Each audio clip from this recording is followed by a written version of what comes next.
we're going to spend a few moments talking about children, adults, technology. And before we start, maybe let's do prayer. Loving Father in heaven, we have a frank discussion around technology and us and how it affects our children and grandchildren. I pray that you'll bless us, and may we think about what it means to work with technology, but also to keep our Christian principles. And so we leave ourselves in your care. Amen. Before I start, I'll read a Bible text that I think gives a context for all I'm going to talk about. Philippians chapter 4 and verse 8. And it says, "Finally, brethren, whatever is true, whatever is noble, whatever is right, whatever is pure, whatever is lovely, whatever is admirable, if anything is excellent or praiseworthy, think about such things." Another verse says, "As a man thinks, so is he." And they're the context that I think informs all I'm about to talk about. I first want to start saying that technology is not necessarily evil in itself. Technology does so much. I can hear you today because I have the best hearing aids possible. And I was there this week, and they're able to now program my hearing aids so that where I've lost my hearing, they can up it. And I was born deaf, so I'm thankful that I have iPhone-controlled hearing aids to help me hear. Many of us wouldn't be alive today was more technology. And my phone is fantastic. I now have CarPlay, my brand new little Suzuki Swift, so I can drive along the highway, and I can be sending text messages, and I can be sending messages and talking to Siri as I drive, and I get half my work done by the time I get home because I'm able to send a message just by telling Siri to send a message to so-and-so. It finds and dictates the message, and off it sends it. So I love that. It is beneficial. But technology, I believe, has taken the world by storm, and in some ways we have not been prepared to embrace it, or we haven't embraced it well. Some families aren't doing well because of the effects of technology on their family. We get the first slide up. No, back a couple. Next one. And we've got to realise that today we are surrounded by technology. It's the greatest revolution of our age. And as you learn, your children can tap, pinch and naturally seem to know how to use an iPhone. Just the other day, my 2-year-old niece picked up an iPhone and opened it up, and she was into the apps, 2-year-old, and knew exactly what app she wanted to tap on to get what she wanted. A 2-year-old knows how to use it. Our society, we are the most connected society that has ever lived with our technology.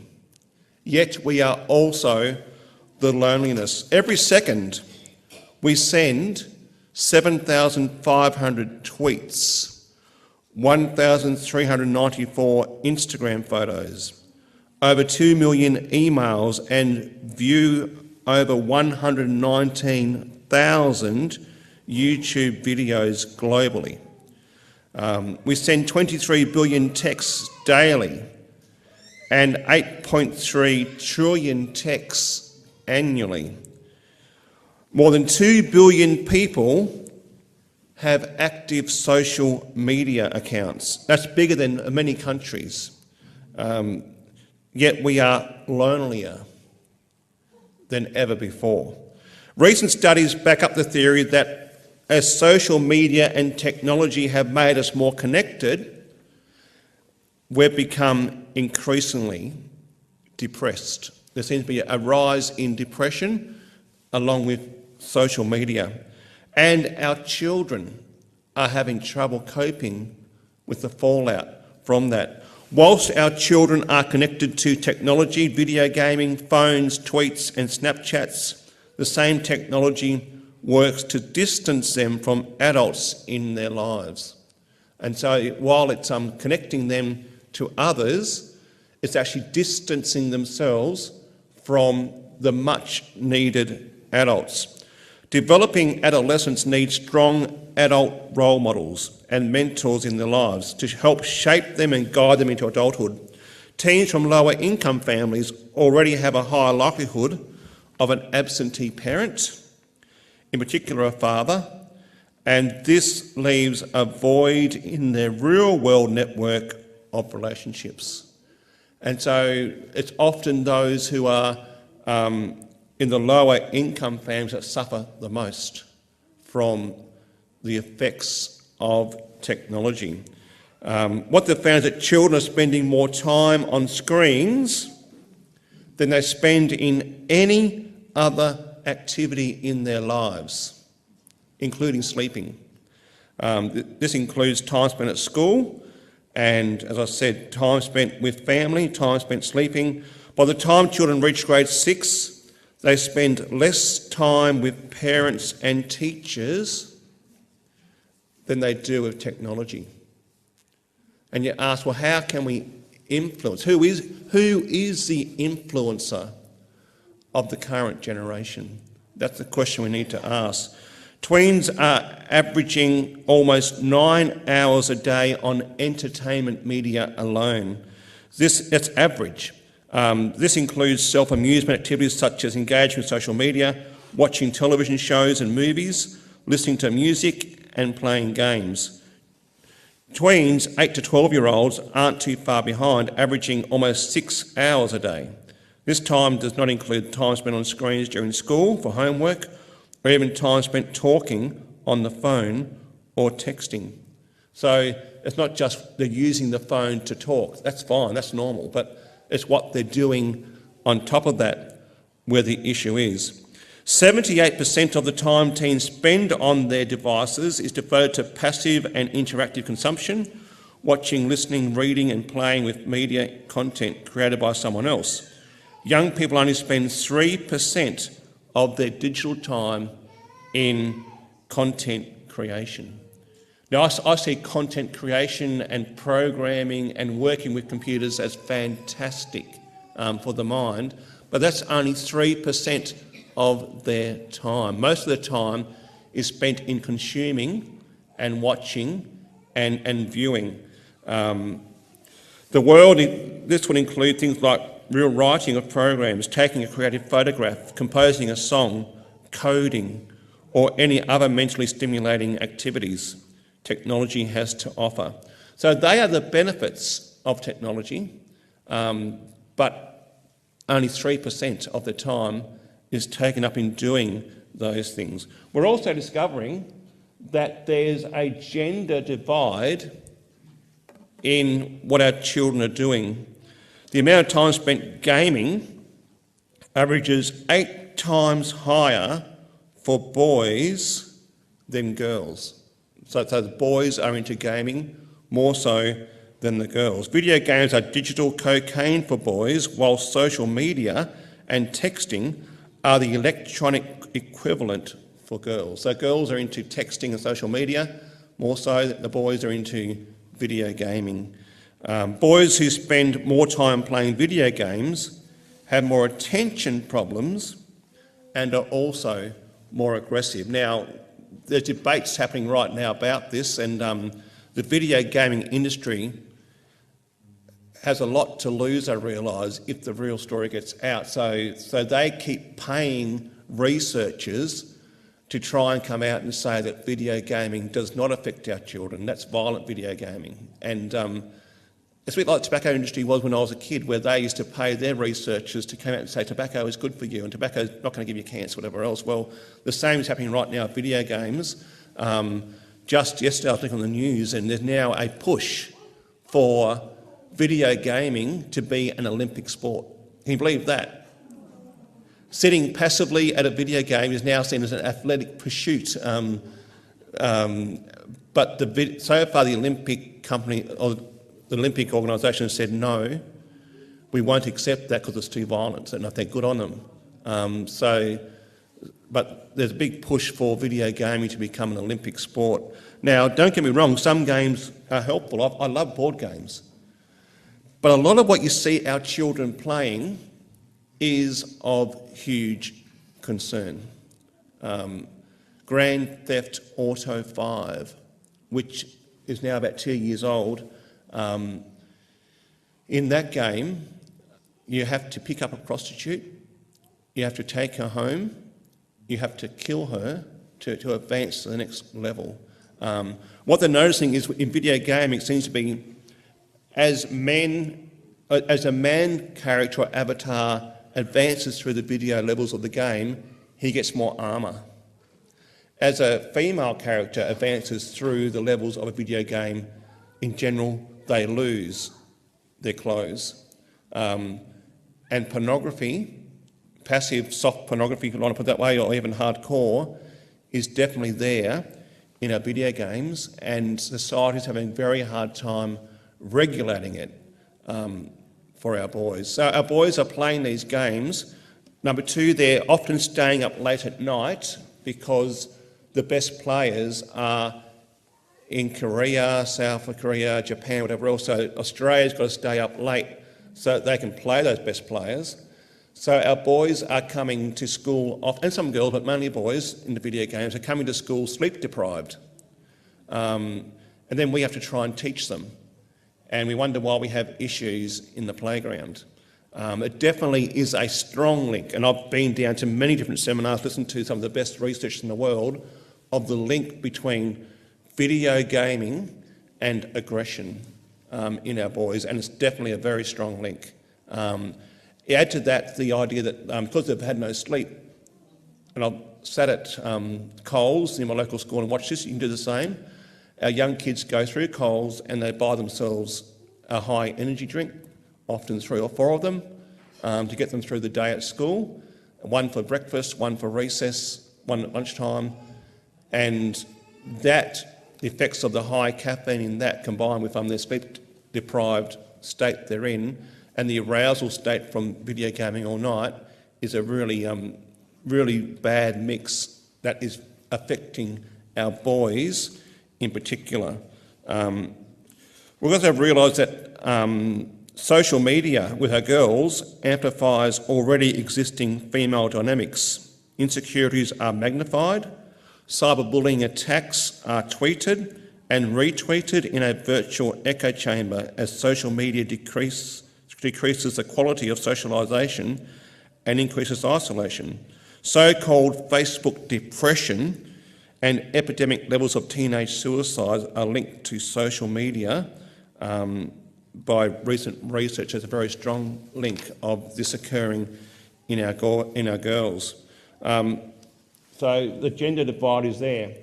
Online games, by their very nature, are designed to be addictive. And I've found this, I play a game which I think is pretty, not really that dangerous in that way. It's called Online Words with Friends. So I play that. And I think, oh, this is stimulating, oh, yeah, I'm guilty. A lot of you are. Maybe we need to get online and play it together. But anyway, even that game is designed to be addictive now. They've added that you have so many streaks with these people, and if you come back every day and play and get a certain number of score, you get 100 coins to spend on it. It gives you then it gives you extra times to swap your words, or times where you can actually see predicted words, stuff like that. So you keep playing to get that, and that is by purpose. 97% of all children aged 2 to 17, say what's going on, parents, play video games. Dr. John Hobson did PhD work in 2001, and in his piece, Behavioural Game Design, he outlined for the gaming industry how to keep online gamers playing longer. He used the same methodology for the video game industry as what has been demonstrated in lab rats. Now, this guy is seen as the father of all video gaming, and his research is quoted all the time with video gamers. These elements he demonstrated in lab rats of addictive gaming include intensifying playing through some type of reward, receiving tokens, obtaining a coveted object. With Words with Friends, you play for a badge you get, and you collect all these badges, so you try and get to a certain level to get your badge. Variable ratio rewards and punishment for avoidance. If you don't come back for a day, you get punishment. Taking away rewards for not playing every day. And so you can read about this on the web called Gama Sutra, GAMAsutra.com. There are many side effects associated with technology addiction, such as increased depression, anxiety, withdrawal, diminished focus, and diminished cognitive function. There's a book I've been reading called Screen Schooled, which is a real expose on this. According to Whybrow, our brains are wired for finding immediate reward. With technology, novelty is the reward. You essentially become addicted to novelty. Dopamine, tickling texts and social media updates feed straight into our pleasure pathways, and the results are leaving us addicted and attached to our devices. And I don't know if you've ever these days, I've watched it, and you try and do this, just put your phone in your pocket and just stand on a train platform or in a lunch area where people congregate in the street, and just watch how many people have this out and are looking at this rather than looking out and attention. Right now, the biggest danger is people getting killed from crossing roads on their phones and getting hit because they're so engrossed in their phones, they're not looking up, and now they're looking at ways that they can actually warn people through their phones that are coming to a street and they need to actually look up and cross the street because of the dangers and what's going on there. So there's whole issues there. And also the other issue, of course, is with people in cars who are texting, Facebooking, etc. while driving, which is now getting up there to being one of the number one killers of people in cars because of this addiction to social media and to gaming. Several studies have also looked at brain development, especially in our children and teenagers. Several studies have shown atrophy in adolescents with an over-dependence on technology. Beginning in infancy, it's now been discovered the brain begins to hardwire itself. Synapses and pathways that are not being stimulated get pruned. So we're born with thousands and thousands, billions of pathways, and as the child starts to develop, the brain needs to obviously conserve itself and make sure that it gets rid of all those synapses that aren't being used, etc., the pathways that aren't being wired, so it begins to shut down those parts of the brain and increase those parts that are being used. So synapses and pathways that are not being stimulated get pruned. As the brain prunes away rarely used synaptic connections, it loses the potential to realise that particular cognitive ability later in life to its fullest. Yes, the brain is plastic, but it's hard to get back what you lose. Another growth spurt and corresponding pruning occurs during the teenage years. This late-stage pruning is vital to the brain's higher-level cognitive skills. Neuroscientist Dr. Jay Geed says, if the teenager is doing music, sports, or academics, these are the cells and connections that will be hardwired. If they are lying on the couch or playing video games, those are the cells and connections that are going to survive. And this is of concern, especially for our kids. And what they're showing up now in brains is that our brains are literally being rewired by technology, and the results are not helping our teenagers or our society much at all. Also to be aware that with our kids online, the way it's been set up, and there's all apps coming all the time, it's been set up to separate our teenagers from their parents. And apps should say, oh, well, that's an awesome app. It's actually an app used to hide things from their parents, set up that way. Things like, if you download an app called Calculator, it looks like a calculator on your child's phone. The app looks like a calculator but functions like a secret photo vault for them to put their secret photos in, and they can hide the photos in there. And then you get into that app, and there's actually one vault where they put some photos, but then they go into another vault. You've got to go into another vault to get to the next one, so hiding photos behind photos. Another app called Omegle, a free online chat website that promotes chatting anonymously to strangers, promotes chatting anonymously to strangers. Whisper, an anonymous app where the creators promote sharing secrets and meeting new people. Might be fine for an adult in some ways, but for teenagers, I'm not so sure. Ask.fm, another app, ask an anonymous question and get an answer.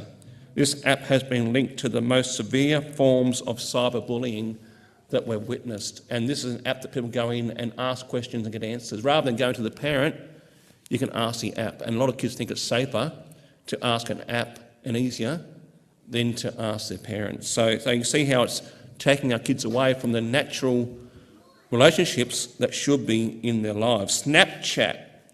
This is probably one of the most popular apps amongst teenagers. This is the way most teens communicate with each other. Facebook is old hat. Instagram is old hat. Snapchat is the way to go, apparently, at the moment. Sending messages and snaps that disappear within seconds and then it goes away after 24 hours.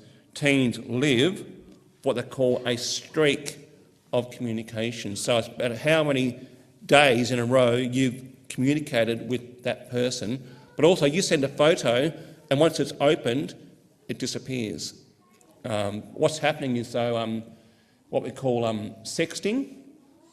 Often the boy will encourage the girl to send a revealing photo. He's able to screenshot that before it disappears, and often then that's used for cyberbullying, and it's handed around his friends and causes issues. Hot or not, another app, strangers rate your profile. Goal is to lead to a hookup. So it's just a matter of scoring how hot you are or not. Again, an app that's just bullying. Burn Book, another app you can download, post anonymous rumours about people through audio messages, texts and phone. Wishbone, an app that allows users to compare kids against each other and rate them on a scale. KIK, messaging app. KIK has built-in apps and web content that would be filtered on a home computer. In other words, it doesn't get filtered out. It's just there. Instagram. Many kids are now creating fake accounts to hide content from parents. Kids also like to text using Instagram because most kids know parents won't know how to get in and check their messages. So it's a way that they can message without parents seeing. Now we know that in some ways our kids have always been kids and this stuff always goes on, but we live in a world where this is heightened and the separation from parents is of concern. Correspondingly, we're now finding a lot of mental health issues occurring because of this. Dozens of studies are now proving a strong correlation between excessive technology use and a decline in mental health. A recent Australian study found that young people who spent time on screens had a much higher rate of feelings of depression, loneliness, withdrawal, anxiety, attention problems and aggression than those that didn't. Another study found that young people started experiencing many of these symptoms of psychological distress after just 1 or 2 hours of screen time a day. And we know that the average child is spending 40 hours per week on a screen. We're also discovering a lot of issues with sleeping. The sleep patterns are definitely interrupted by technology and screen time. Research by neuroscientists such as Lila DeVici has found that when teens neglect rest and sleep by taking their gaming sessions into the wee hours of the morning, they never give their brains a chance to file away the day's memories. Dopamine releases triggered by video games trigger the brain to remember the events that created the release in the first place. That's the way the brain works. These memories, this is the issue, take priority over the more mundane things learnt. Everything they learnt that day in school literally goes out the window because of the dopamine effects with the high adrenaline video games is what their brain is processing rather than what they actually learnt at school during the day. And so it doesn't actually sink into their brain, and what's sinking in the brain is not that helpful. Things like with sleep, the light from the devices suppresses melatonin, a sleep-inducing hormone. The devices are mentally and physically stimulating. When we use our devices in bed, we create a learned association as the bed being a place of study or work or socialising, not a place for sleeping. Using a screen for 1.5 hours or more seems to be when problems start, although not everyone is affected the same way. The impacts on sleep are related to both the stimulating effects of interacting with a device and the effects of light from the screen. We're saying to parents, at least 2 hours before your children go to bed, just say the screens are gone. Put them away, not happening, and that allows the brain to get into the sleep pattern rather than the white noise caused by the light and the effects coming from the devices. So also, I've done that again. Wrong one. Thank you. Associated with media use is unhealthy lifestyle choices. High levels of media have been linked to obesity, poor cardiorespiratory fitness, and raised cholesterol. These issues have long-term detrimental consequences for later adult health. And this is what's happening, especially to our boys. Of course, it's also a detriment to family relationships and development. As our kids are growing up, they're meant to develop in a certain way. Things like forming relationships and attachments is a natural thing that they do when they are in interaction with their adult counterparts. Hearing and using language forms naturally in relationships. Sleeping, engaging in play, being physically active, developing executive function skills, impulse control, working memory and mental skills, and consuming good quality nutrition are all things that developmentally help a child. And yet when you look at each of those levels, getting involved in technology at a young age interferes with that strong, healthy development. So too much screen time displaces opportunities for developing those needs. Some common myths and misconceptions. It's a passing phase that my child will grow out of. While this may have been true in the past, parents must be aware that the world of the internet and video games is essentially limitless. Website and social networking sites, along with computer games, are intentionally designed to keep users entertained with new information, updates and challenges. Myth number 2, my child will get left out if they don't keep up with technology. Parents must resist the urge to keep up with the iPhones, as it says, instead of the Joneses, and set limits for sensible, balanced use at an early age. Violent video games won't affect my child negatively. This is what the research that's paid for by the violent video game industry wants to say. The science is in, and violent videos do affect a person in the real life. Increased anxiety, anger, problems and aggression have all been clearly linked to these games. Giving them my device is a great way to pacify them or calm them down. Using devices as a pacifier, especially with toddlers and young children, should be discouraged. Support, encouragement and boundaries by engaged parents are the best strategies. And I can trust my child to be sensible and responsible in their usage. While teaching children responsible tech habits is the goal, parents must be aware that children largely lack, because of their development, the self-restraint and reflection strategies that adults take for granted. Children find it very hard to resist the vast temptations that devices have to offer. So what do we do? A few tips to think about. Number one, the big one, balance, variety and moderation. This is what we teach in our health programs with CHIP and whatever else is balance, variety and moderation. What I say is, as parents, we need to both model and teach our children what healthy tech usage looks like. The worst offender for tech usage is not our children.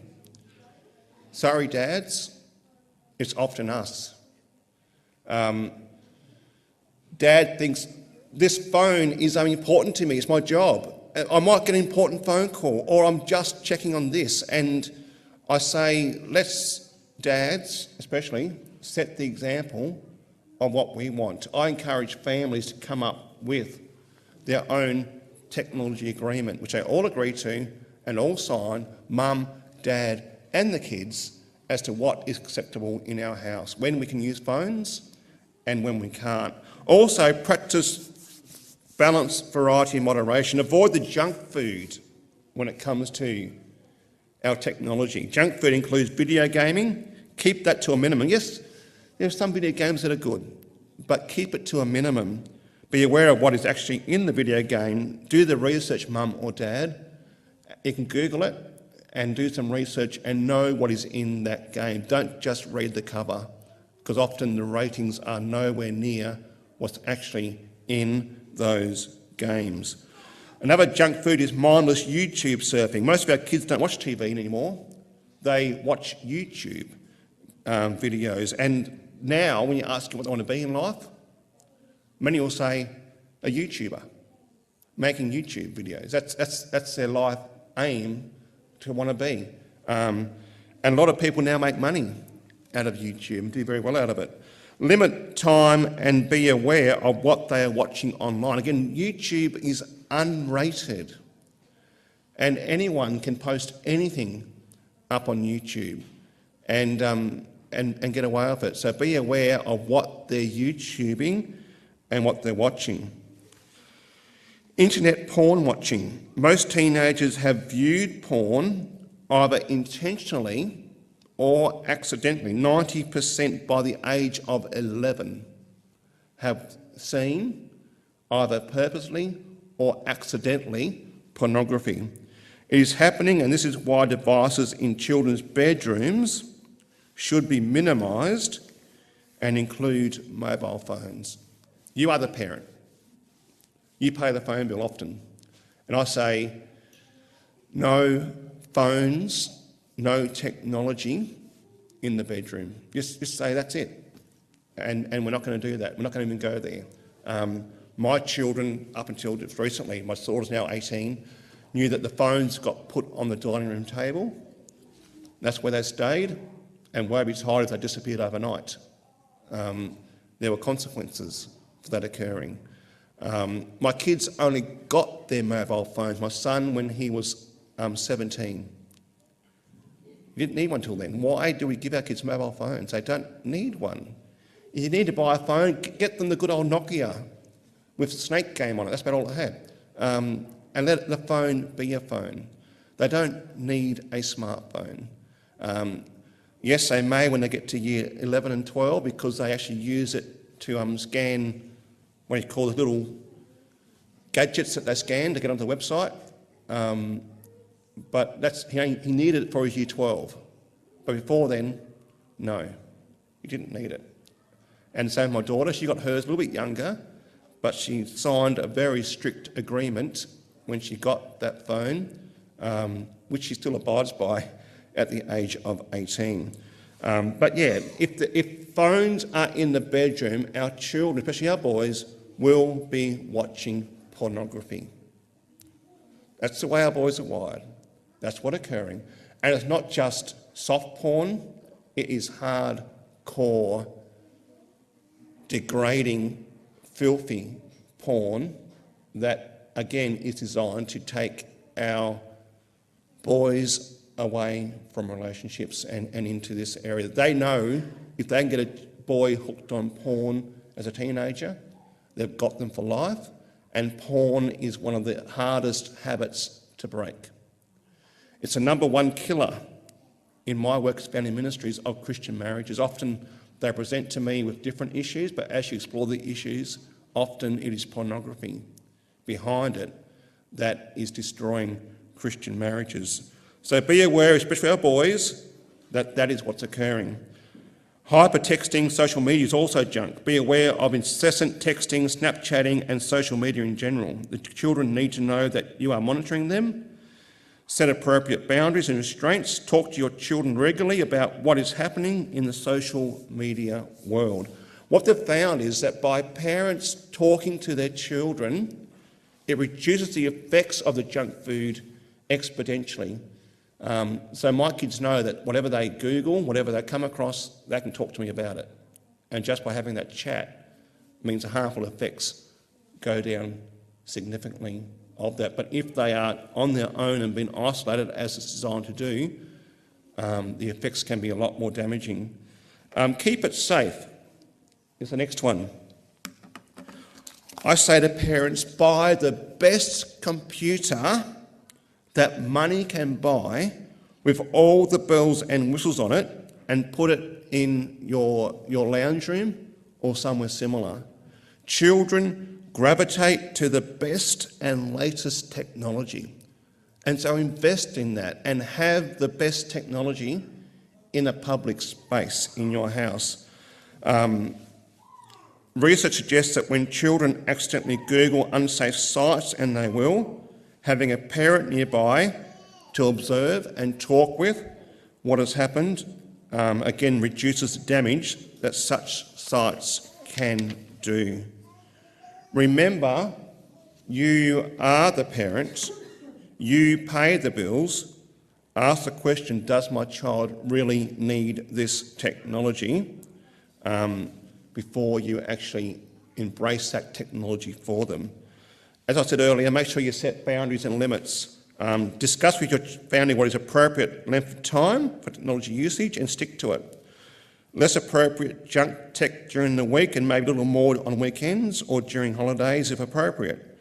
Balance time outside in nature, sports, hobbies and chores alongside tech usage, such as you can do this once you've been outside and done this, this and this. So come up with agreements where you as a parent are helping with the balance and variety and moderation that you know your child needs. As an adult, make sure you model appropriate technology use. Modelling this usage is key. Parents need to model what a balanced tech life looks like, and we need to demonstrate to our children what it looks like to balance our natural lives, the sacred and surroundings we are in, with technology, so that we are using these tools to enhance life, and that technology is a tool, not a lifestyle. We need to show our kids or our grandkids what that looks like and what it means to live a life that is well balanced and well lived. And so that starts with us. Another thing that I challenge families to think about is, where are we? Technology-free meals. Meals provide a natural technology-free rhythm each day. Make family meals technology-free. I encourage parents to do this. Stack your phones and your child's phones on the table as a domino in the middle, if you like. Stack them up and declare that whoever picks up their device first does the dishes. It works. It works. And Dad, when you do that too, if the phone rings, you don't answer it. They'll wait. You don't have to reply or answer straight away. The world's not going to stop because you have not answered an important call. There is message functions there. They can leave a message. So yeah, make your meals technology-free. Your family is by that too, and then engage in conversation. These are times your children remember the most if you encourage slow eating, slow conversation, and storing. Those meal times will become a highlight and a memory for your children. And so make your meals technology-free and make it where conversation happens.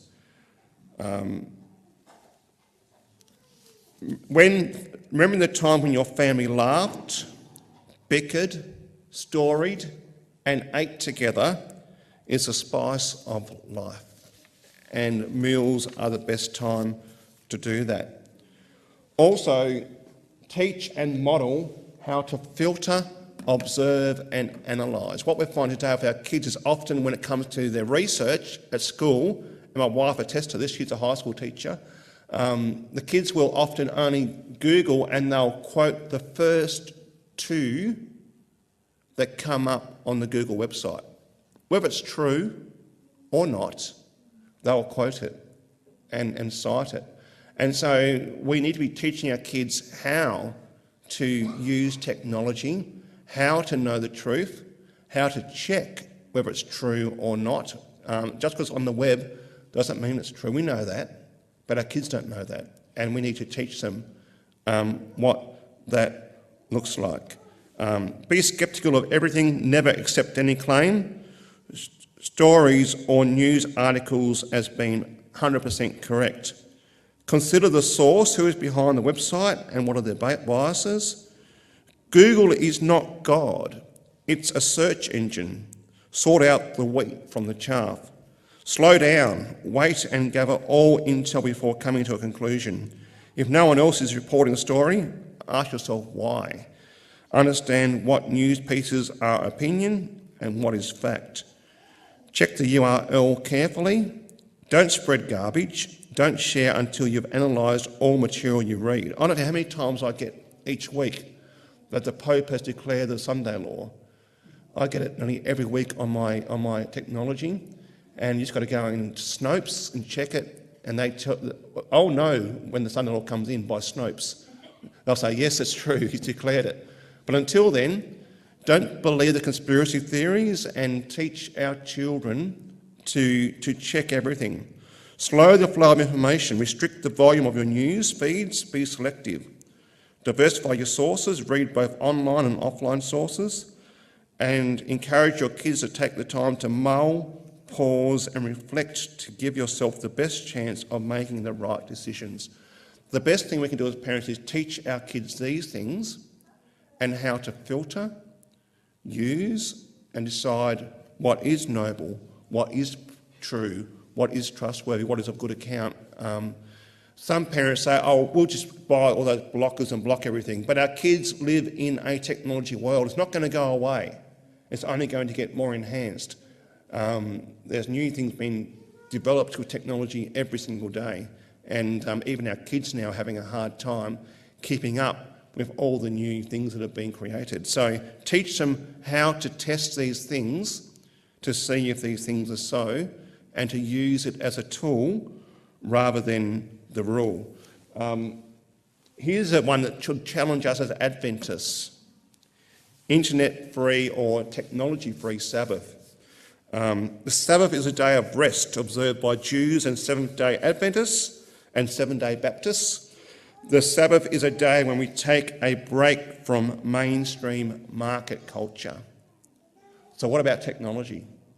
William Powers wrote a book called Hamlet's Blackberry, and he tells the story of how in his family, not an Adventist, they decided they were going to put all of their devices, all their technology, into a box on Friday evening.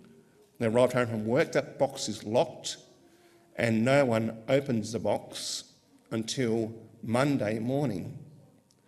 And he said the first few weeks the family fought like never before. So there was like they were in withdrawal. They bickered and they fought and they whinged and they cried, and it wasn't just the kids. He said we adults were the same, because like we were detoxing from all this technology. He said I based what we were doing on the verse in Exodus says, "Do not even kindle your fire on the Sabbath day." So I said, kindle? That's technology. So he decided, I don't know how he had about his theology, but anyway, that's what they decided to do.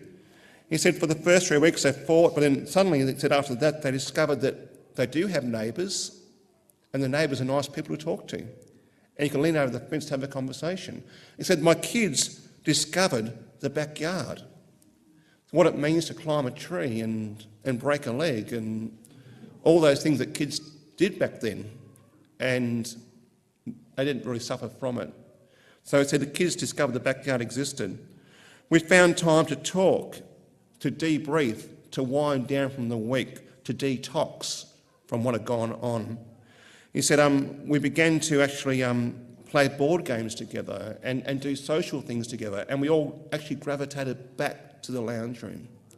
They'd been in all our separate bedrooms just by an internet-free Sabbath. How much more of a challenge should that be for us as Adventists to try and set up those technology-free weekends where family can be family? He said we still had the landline phone, but no one rings that anymore, but it sat there just in case there was an emergency. And he said, we found that our family is now closer than ever before because we have what he calls an internet-free Sabbath. And number 9, and I'm ahead of myself, I might finish right on time here. Fuel your child's imagination. Help your child switch off so they can switch on to free-range play, imagination and creativity. In his book, The Narnian, The Life and Imagination of C.S. Lewis, Alan Jacob tells us that in most children, but relatively few adults, at least in our time, is a willingness to be delighted to the point of self-abandonment.